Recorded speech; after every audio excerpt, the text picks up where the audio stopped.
Okay, good afternoon, everybody, and welcome to today's IAQM webinar, which is Has Coronavirus Affected Local Air Quality?, which will be jointly presented by Chris Wall, Managing Director, and Ben Marner, Director of Environmental Modelling and Assessment, both at Air Quality Consultants Limited. So Chris is a chartered environmentalist with over 20 years in environmental consulting with multi-sector EIA experience. He has a background in air quality, climate change and emissions quantification, impact assessment and management. Ben has more than 20 years experience in the field of air quality.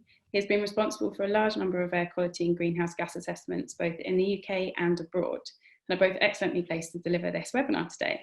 So it's a pleasure to have them both with us and to present. So over the next 30 minutes, together they will explore some of the examples of analyses into the effects of COVID-19 restrictions on air quality, and explain that failure to take account of variability in underlying factors can easily confound and mislead such analyses. So as always, there'll be an opportunity for you to ask questions in the Q&A session at the end. So please do submit your questions at any point during this webinar using the Q&A function, which should be displayed at the bottom of your screen throughout the webinar. So thank you all for logging in, and I'm going to now hand over to Chris and Ben. Thanks very much for the introduction there. This is Chris Wall, and as Rihanna said there, I'm joined by my colleague Ben Marner from AQC. I'm at home in London today as we're all locked down, and Ben is in Bristol. Yeah, please sort of bear with us. Hopefully it all goes to plan, and yeah, we look forward to receiving your questions at the end. Next slide, please. So in terms of the structure and content of this webinar, Ben and I will be exploring with you the extent to which air quality has been affected by the social and travel restrictions that we're all under at the moment. And within the next sort of half an hour or so, we're going to talk you through a bit about the background and obviously about the science, and looking at this link that people are making between a steep reduction in road traffic volumes and the observed reduction in roadside concentrations of NOx.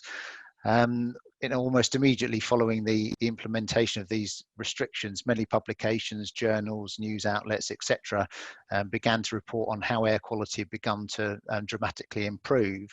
But much of this evidence we felt was focused on direct comparisons that were between sort of narrow windows of time, with air quality measurements made just before and just after these restrictions were put in place. So very much as an air quality scientist, I consider that many of these reports were misleading to a certain extent, as these social and travel restrictions were not really likely to be the only factors affecting measured concentrations of air pollutants. In particular, as Ben will explore in a bit of detail in a moment, the role of meteorology needs to be taken into account in order that the analysis here can isolate the direct effects of social and travel restrictions in the air we breathe. So Ben's going to talk us through some examples of this analysis undertaken by AQC and by others. There is some research published on our website which you're welcome to go and look at. And on more of a sort of philosophical note, I guess, we just want us all to think about, what we've learned during this period of lockdown and how we've learned to adapt and live and work, and think about, how concentrations of NO2 and also greenhouse gases that we'll touch on shortly going to return to pre-COVID levels. Is that going to happen quickly? Will it happen at all? What have we learned in the way we run our lives that's going to impact the emissions that we each generate? Next slide, please, Ben. So just before Ben takes you through some of the more detailed science, I just wanted to show you some images that indicate the changes in atmospheric levels of NO2 in China, Italy and Great Britain. So you've probably seen these sorts of maps in the press recently. These ones were published in The Guardian. The maps at the top show NO2 levels, average NO2 levels from the 1st of January to the 17th of March 2019, and the maps at the bottom show the same places, but the corresponding time period in 2020. So it's pretty obvious there that there is an improvement in concentrations of NO2 over that period. But really, what is the cause? Is it COVID-19 restrictions, or is it something else? The picture then on the right shows Delhi's India Gate War Memorial in October 2019 and again in April 2020. So clearly there's a big difference in those two photographs. But again, is that to do with COVID restrictions or anything else? So I'll just pass over to Ben now, who's going to talk through some more of the science. Thanks, Chris. Right, so yeah, as Chris says, there've been lots of really compelling images like this one floating around over the last month, with quite exciting visuals showing how much better air quality's got since countries locked down. But each time I see one of them, it makes me think back to this, which this got lots of press attention at the time too. It's a photo of the Beijing skyline before and during a summit that they had all the way back in 2014. Essentially, like for the Beijing Olympics, they shut loads of factories and stuff so that they'd have good air quality for the summit. So pretty close parallels with the restrictions that we've seen across Europe lately. And the media leapt on images like this to show what could be achieved if all the industry cleaned up. And we then had things like this, comparing PM2.5 just before and then during the summit, showing a 180 microgram improvement. But the problem was, it isn't quite that simple. People went back later to see exactly what it was they'd done to have such a big effect. And it turned out that by far and away, the biggest driver for the improvements was the weather. This plot shows PM2.5 measurements over the course of the summit with some CMAQ model results superimposed over the top. So the black line shows the measurements, the blue line shows the model results, and the red line shows the model results without closing all the factories and stuff. So these guys clearly are better at getting their models to fit than I am, but what they've shown is that while the factory closures did make a difference, it wasn't nearly on the scale of what had been suggested. This table shows the same measurements that we just saw, and then also model results run with and without emissions controls in each period. So you can see that the factory closures actually reduced PM2.5 by 8 micrograms and not the 180 micrograms that had been assumed. 172 micrograms of the improvement was essentially just down to the weather.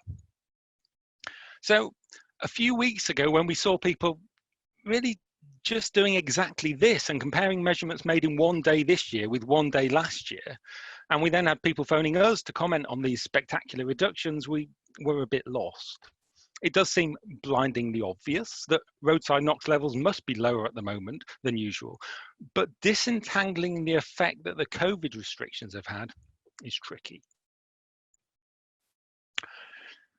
The top graph here shows the hourly NOx measurements from Marylebone Road since the start of the year.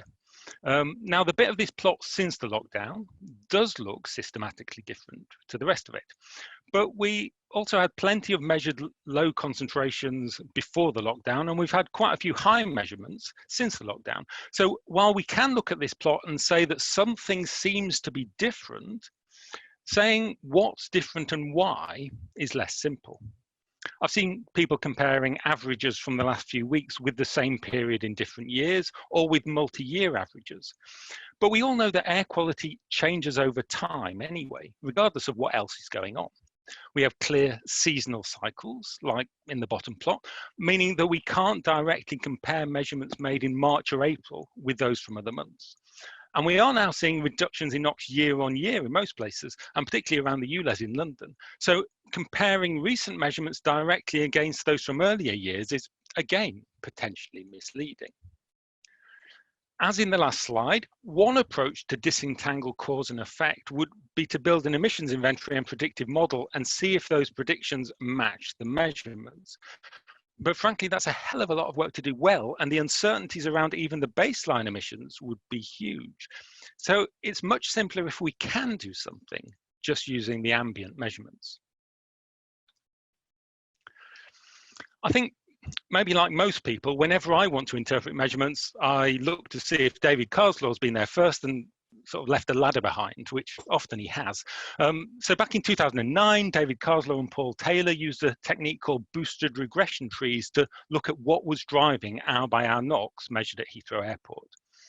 I know lots of people can glaze over when we talk about machine learning, but we take a simple basic decision tree. So if this happens, does that happen? Like in this rather topical analysis of why people are staying at home at the moment, then where random forest methods deliberately keep those trees separate, boosting means training each new decision tree to take account of the performance of each previous tree.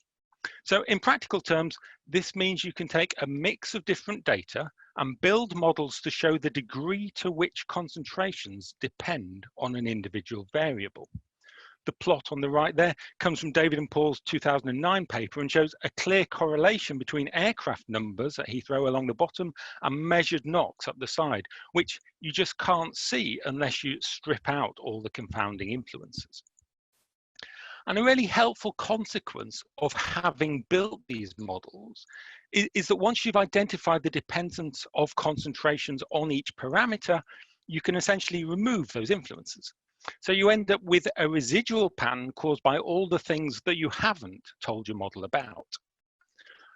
This is an example of some work we did at the start of this year where we took some raw measurements and used the same approach of building boosted tree models to remove the effects of inter-year differences in meteorology.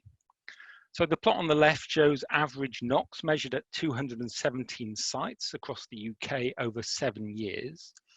And you can see that 2016 stands out as a pretty bad year for NOx. And because of this, average concentrations measured at roadsides were higher in 2016 than in the year or years before. The plot on the right then shows what happens when we use our boosted tree models to essentially remove the inter-annual differences in weather, but leaving in the regular seasonal changes. And we now get this nice, smooth and steady downward trend. What the model's essentially saying is that it's looked at all the things we've told it about, which in this case is the locally measured metadata, and that this residual trend, shown by the circles, is caused by something that we've not told our model about, which in this case is almost certainly the move to cleaner vehicles. And we can now use the same technique to look at this shorter period over the last few months. The first thing we did was take 5 years of hourly measurements and 5 years of hourly metadata, in this case from Marylebone Road and Heathrow, and build boosted regression tree models to identify the dependence of concentrations on each meteorological variable. So we have a specific model and a specific set of dependencies for each monitoring site, and this is based on 5 years of data.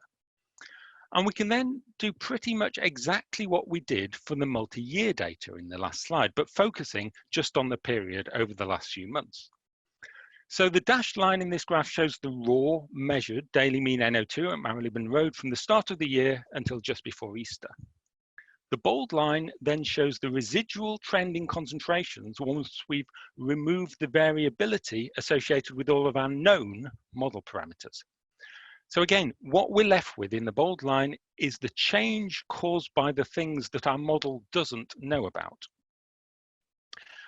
So we have a pretty flat line up until mid-March, and this means that almost all the changes in measured concentrations up until then can be explained pretty well just based on our predictive model, meaning that once we use the model to take this variability out, it all goes flat.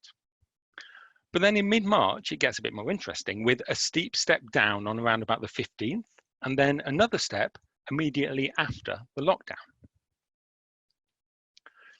Now, in an ideal world, we'd want to look at in detail at changes in traffic flows on the road by the monitor, but I'm afraid we've not been able to do that. So this plot is purely indicative, but it does show what I think we all know, that we sort of slid into this lockdown over the course of a couple of weeks. I know lots of people started working from home during the week of the 9th, with even more the following week. And so by the time the lockdown came on the 23rd, activity levels had already dropped quite a lot. Now, noting the time periods in these plots don't match up. So the traffic one is sort of squished up at the end of the NO2 one. The traffic pattern does seem to broadly fit with our adjusted measurements. We see a big drop in NO2 between about the 12th and 17th of March, followed by this smaller drop straight after the lockdown. Now, we do have to be skeptical that our modeling is good enough to show this level of precision. Even if you fully trusted the modeling to precisely strip out all of the weather effects, which frankly maybe you shouldn't, you still have to consider that not all of the measurements are ratified anyway. So we do need to be careful about over-analysing the data. But the thing is, I don't really think this uncertainty is likely to be biased. I think we're just as likely to be over-predicting concentrations since the lockdown as we are to be under-predicting them. And this means that adding more sites and more data to this problem, rather than doubling down on the errors, is most likely to increase our confidence in the results. So here we've used the same approach, building models from 5 years of measurements and 5 years of met data from the closest usable met site, and then remove the known dependencies on met variability to show the residual trend. And this time it's showing NOx. And what we see is extremely similar patterns for lots, if not most, of the sites. This was a semi-random selection of what I could fit on one slide, but it shows that from top to bottom of the UK, roadside sites have mostly all seen this big step change in NOx.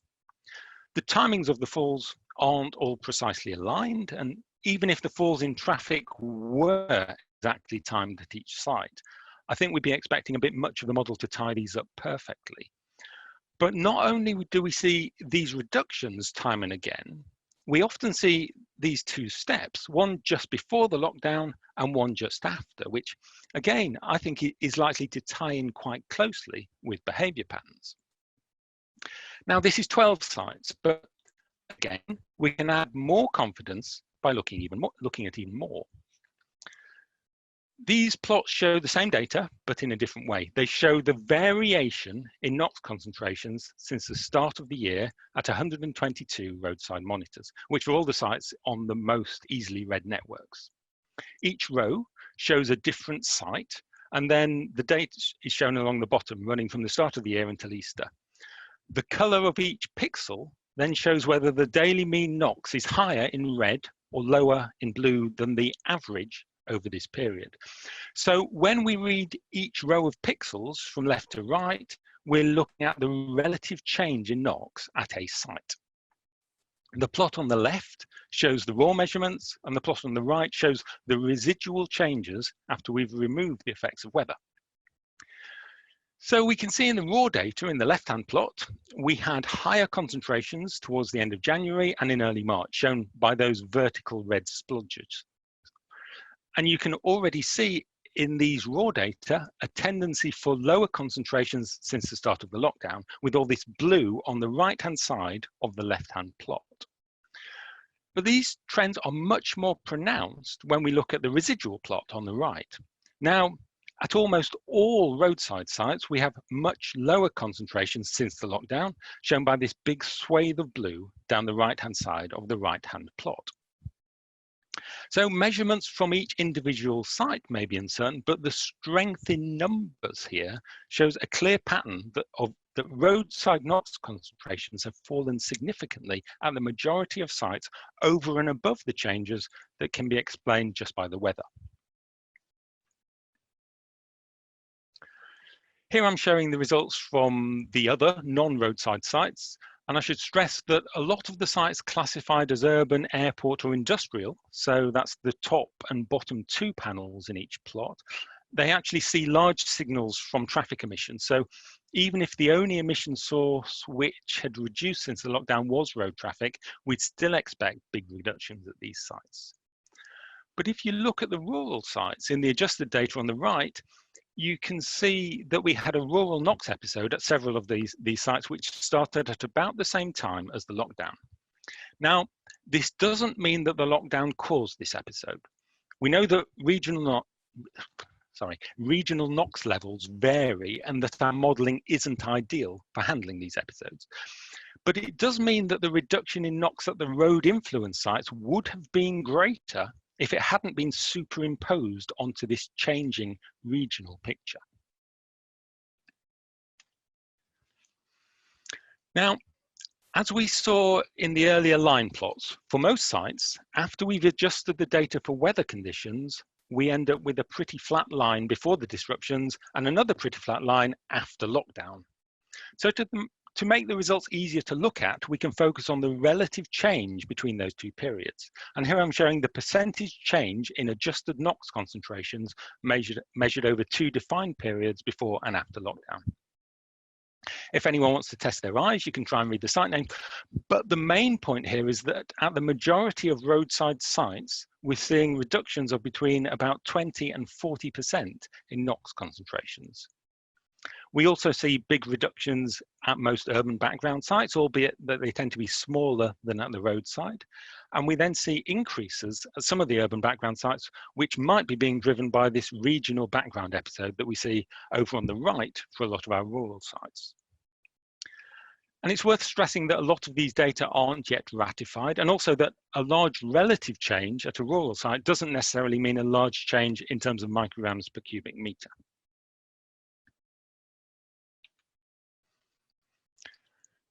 What we've done here is essentially just summarize the results from the last slide. The box plot shows the range, quartiles, median and mean for each different site type. And then the map shows the geographical spread at road sites, showing that there's no real spatial pattern in the reductions. Again, do note that these are all relative changes. So as well as the big inter-site differences shown by the whiskers on these plots, if we express the changes in microgram terms, then the rural changes would be much smaller than the others. So if you look at the table under the chart, you can see that the average reduction in NOx across 122 roadside monitors after we've stripped out the predictable effects of weather is around about 30%. At 57 urban sites, it's around 60%, and at rural sites, there's been about a 23% increase. And so this 30% reduction in roadside NOx is our best current estimate of the UK average change.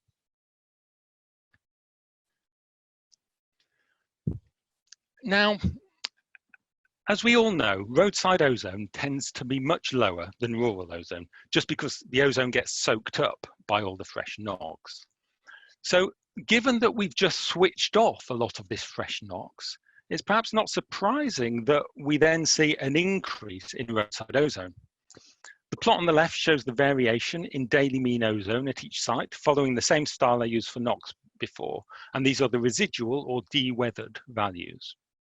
The plot on the right then shows the average taken across all the measurements for each site type. So each bold green line in the right-hand plot is the average across all the pixels in the left-hand plot. Raw measured ozone at rural sites, which is shown by the dashed line in the top right panel, has been higher, as you might expect, with all this nice weather. But our model does seem able to handle this reasonably well. So the residual bold line has stayed pretty flat. The bold line for roadside concentrations, though, is shot up, although it does now seem to be trending downward again. And I'm afraid I just don't know whether this reversion to the mean at roadside sites relates to the regional NOx emissions, chemistry, or data processing. Now, ozone is a respiratory irritant, so it's clearly not ideal that it's going up. But at the same time, I doubt any of us has ever advised people to keep close to busy roads to reduce their ozone exposure. So my guess is that this isn't as big a story as the reduction in primary emissions is. It does, though, lead on to what might be an elephant in the room in this, in that we're looking at 30% reductions in NOx at the roadside, but a lot of people are likely to be spending a lot less time close to roads than they were a few months ago, which then raises all sorts of questions related to indoor air quality and whether the air that people under forced lockdown are breathing is systematically better or even worse than their usual exposure, irrespective of any changes at the fixed monitors that we've been looking at. And with that, I'll hand back to Chris. Thanks, Ben. A lot of information there. So yeah, we didn't feel that we could exclude mentioning greenhouse gases within this webinar. Clearly the focus is principally on ambient air quality, but you know, climate change is one of the biggest issues we face as society, and it's also interesting, we think, to reflect on what the COVID-19 lockdown means for CO2 equivalent emissions as well. Yeah, the UK has obviously signed up to the Paris Agreement, which means we must aim for net zero greenhouse gas emissions by 2050. But it's interesting here to look at the impact on total CO2 emissions whilst essentially the economy's shut down. Large swathes of the economy have been turned off. We're working from home. Industrial output has dropped like a stone. But this gives us an idea of what the challenge is, I suppose, around meeting the objectives, the targets in the Paris Agreement. And I've been reading a few things about this really, and some figures that I've picked out as shown here on the slide. Expectations are for around about a 5% drop in annual CO2 emissions for 2020, owing to the coronavirus restrictions. But as explained here, reductions need to be far, far greater than that if we're going to move swiftly towards meeting that net zero target. So in my mind, it just really illustrates the extent of the challenge of meeting that Paris Agreement target. And when, for all intents and purposes at the moment, as I say, industrial output and the way we live our lives has radically changed. So the challenge there for the future is immense.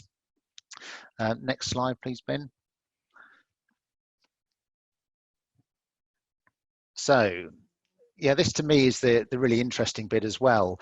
We've heard a lot about the science, but what's going to happen next? And it'd be good to have some discussion over the Q&A over these points as well.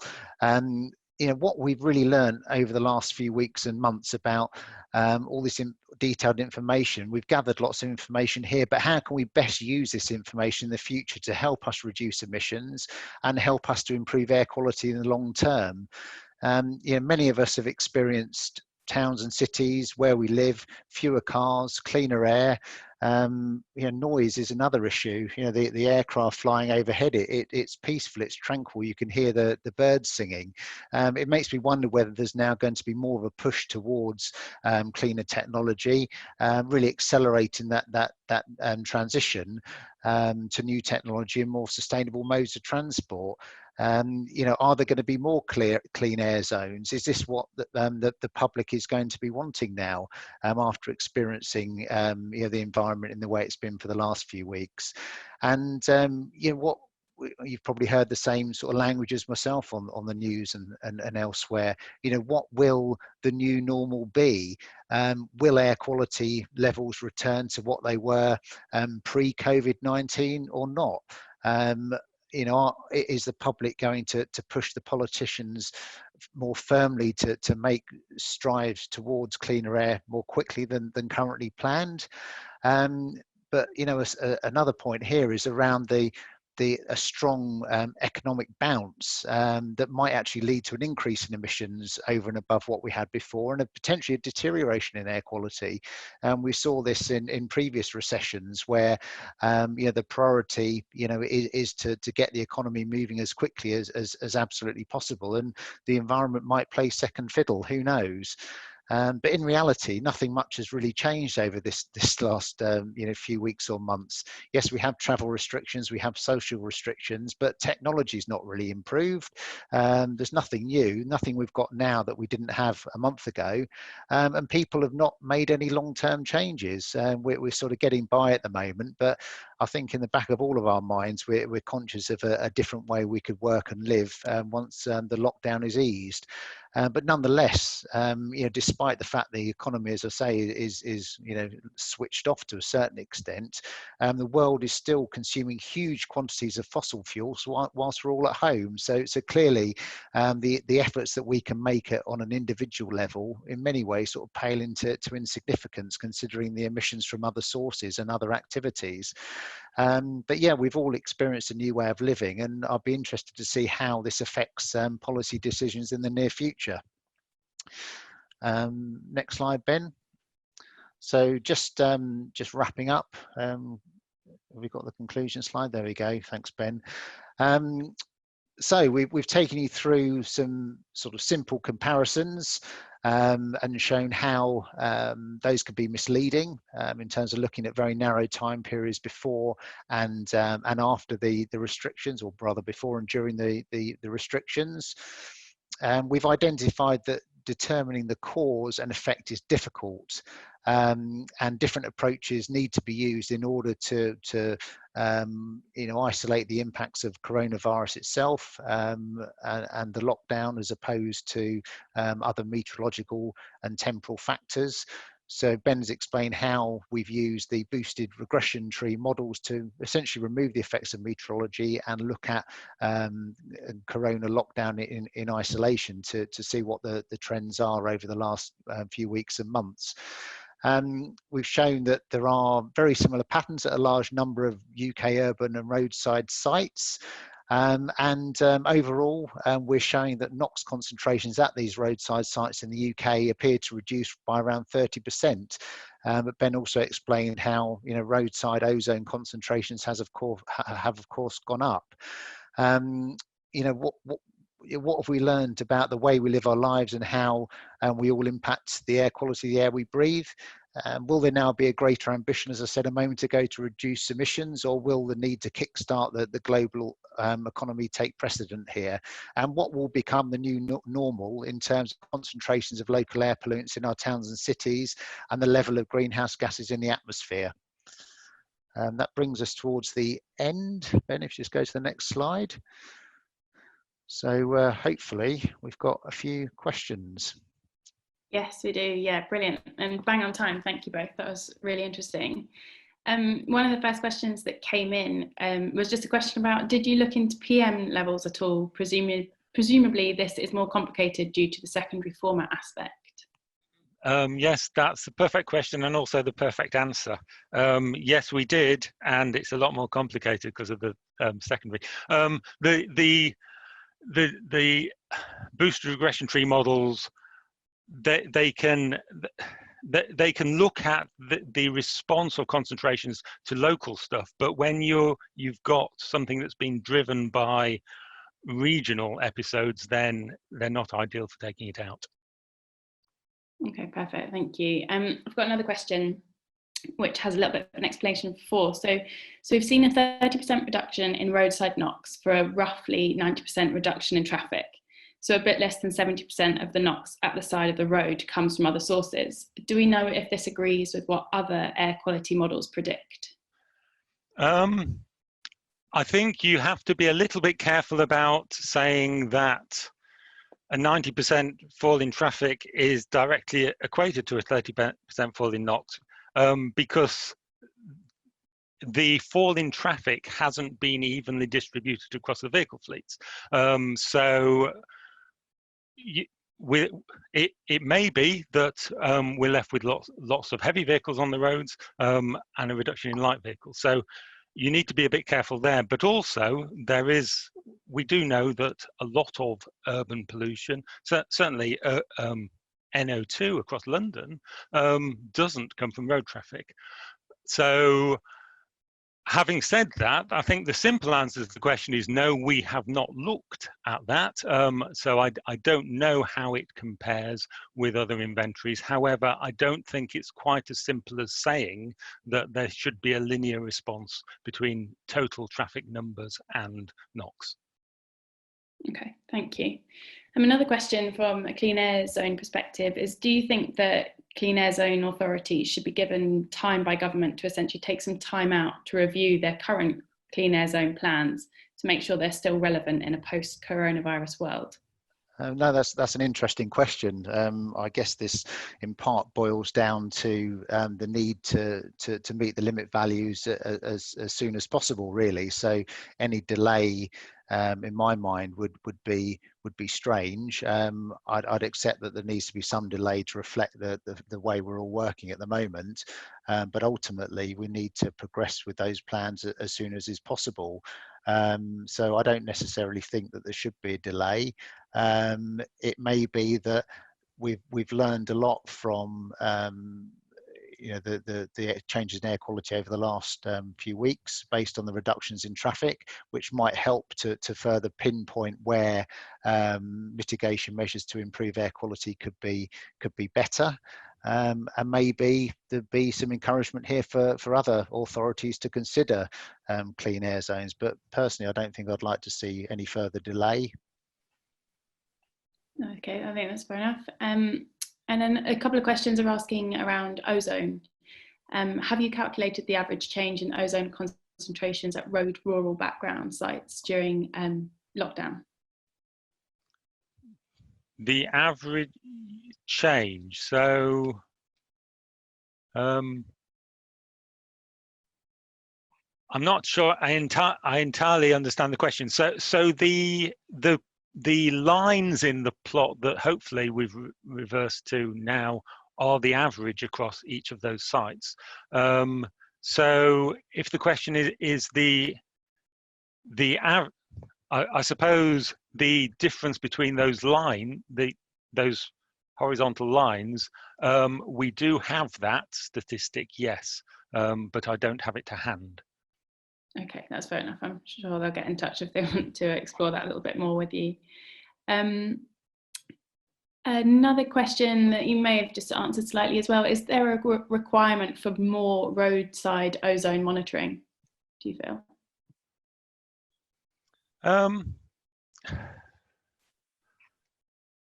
Personally, I would say not necessarily. I mean, I'm always reluctant to say there isn't a requirement for more monitoring full stop, but we know that we have higher ozone at non-roadside sites, and given that's where most of the exposure is, I think it would be more interesting to better capture that than to focus on the roadside. Yeah, I agree. Yeah.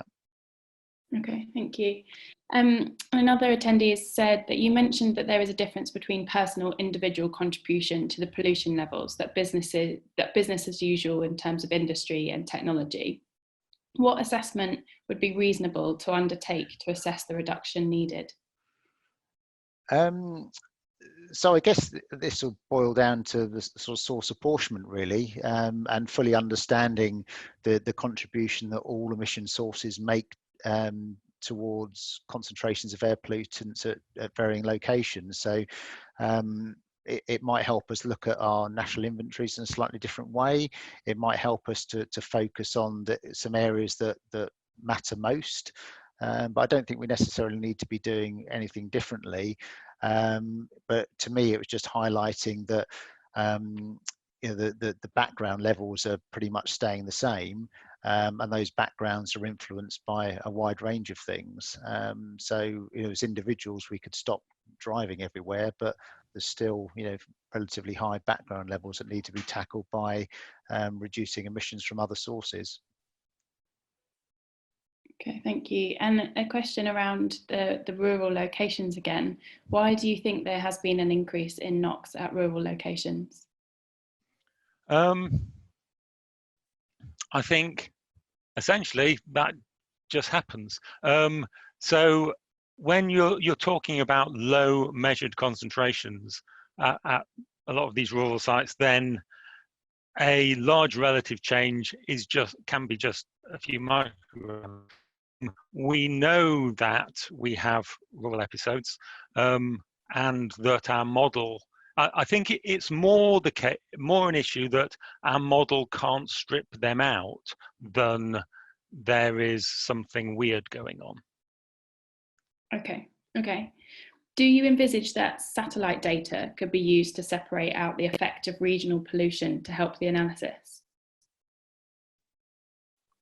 I guess it probably could, but here we're looking at sort of very specific localized concentrations of pollutants based on roadside measurement data. So I think that there's two very different sets of analysis here that you can glean, but I don't think they can necessarily be used together because of the spatial scale of each. Okay. Ben showed a large reduction in road traffic in one plot, but a much smaller reduction in roadside NOx and NO2. Can he suggest why this might be the case? I think I might have already answered that one. So essentially, not all the NOx and NO2 is coming from vehicles, and you can't say that a X% reduction in total traffic volumes is the same as an X% reduction in not traffic NOx emissions, because we don't know which vehicles have gone. Okay, thank you. Question around kind of the policy aspect of how COVID may have an impact. Looking at the change in ambient air quality reduction during the COVID pandemic lockdown, how do you anticipate this may affect policy decisions on air quality post-COVID? I think there might be more of an appetite from the public to make some changes. There's always been a difficult sort of political balance between, you know, improving air quality, changing the way we live. So it might be that the people might be more, the politicians might listen to the people a bit more, I suppose. But you know, we've also seen where the measures need to be targeted in terms of improving air quality, and that's not just at the road traffic. Okay, thank you. And have you looked at sites where NOx concentrations have increased, e.g. around roadside site WL5? Is there a reason for this? We have deliberately avoided drilling down to individual sites. Not all the data are ratified, and we felt that the strength of our analysis could come through having lots of sites in there. We simply haven't had time to ratify ourselves or all the individual data and to look at individual factors at individual sites. Okay, brilliant. And have you explored whether the increase in roadside ozone has affected efficiency of NOx to NO2 conversion, i.e. is a high proportion of NOx being converted to NO2, which might be important for how much we can drive down NO2 from reducing NOx emissions? I think that's a really interesting question, and I think it's one of the very many things that we're all going to want to be poring over in the future, using this using this event to better understand air quality. But no, it's not something we've looked at yet. Okay, perfect. So the majority of the questions have been answered. There's one kind of theme around the ozone side. Just a query to know whether ozone data has helped assess the NOx data at all. No, we've looked at each pollutant separately. Okay, perfect. I think that is the majority of the questions that we've had in. No doubt we'll probably get a couple more now that I've said that. There is potential evidence that air pollution is associated with worse COVID symptoms. Whilst unproven at the moment, does this suggest that we are missing indirect health impacts when looking at air pollution and health statistics? Who's going to answer that one, Chris? Yeah, I know you know about this as well, but yeah, that's absolutely right. Yeah, in areas of high pollution, I believe there's higher incidences of people catching COVID-19. So yes, it's another indirect health effect of air pollution, you know, over and above the other you know, cardiovascular effects we have and other health impacts. So yeah, it's an important one, and I think there's probably going to be quite an emerging basis of scientific information coming out over the next few months to probably prove that point further. Okay, and from the NOx and O3 changes, which would have the greater health impact for a notional jogger running the same route along Marylebone Road during lockdown and against pre-post COVID? That's certainly not something that I'm qualified to answer. Me neither. It's a really interesting question, but I wouldn't like to say. Maybe someone else online knows the answer to that one. Okay, there hasn't been any other responses, but you never know, attendees might submit. So that is the vast majority of the questions that we've had in, and that kind of brings us to the end of the webinar. So any that are outstanding, I can speak to Ben and Chris and hopefully forward these on, but I think we're closed on that respect for now. So I just want to say a massive thank you to both of you for presenting. That's really interesting and certainly had a lot of engagement from attendees, which is brilliant.